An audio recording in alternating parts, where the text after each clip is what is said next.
on the HaBayt,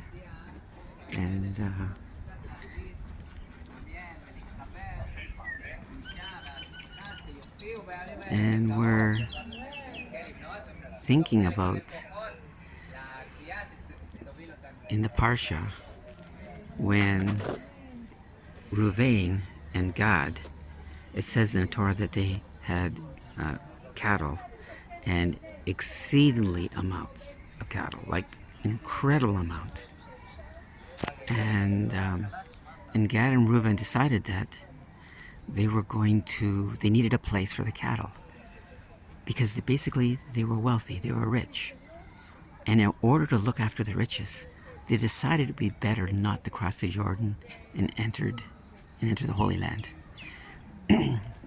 They even told Moses that they would build pens for their cattle, for their animals, and then cities for their children, even putting the animals, their wealth, ahead of their own family. And this was not a good thing. In the very end, they were the first tribes to be exiled, and all their wealth was lost. And what do we learn from this? That sometimes people are very blessed with much wealth outside the land of Israel, and they're afraid that if they come to the land of Israel, they're going to lose all their wealth.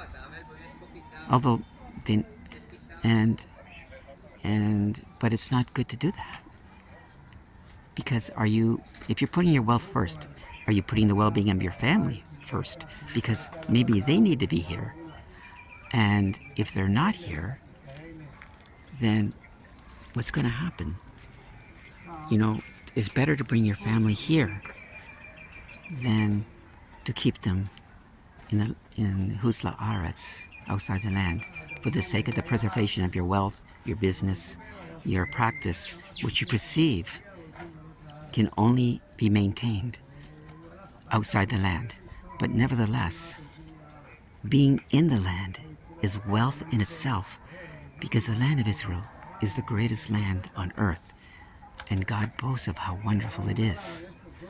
And land of hills and valleys, of rivers and streams and springs, a land of vines and figs and pomegranates, a land that Hashem looks after, the land of divine presence. It's the land of the Torah. It's the land of our people.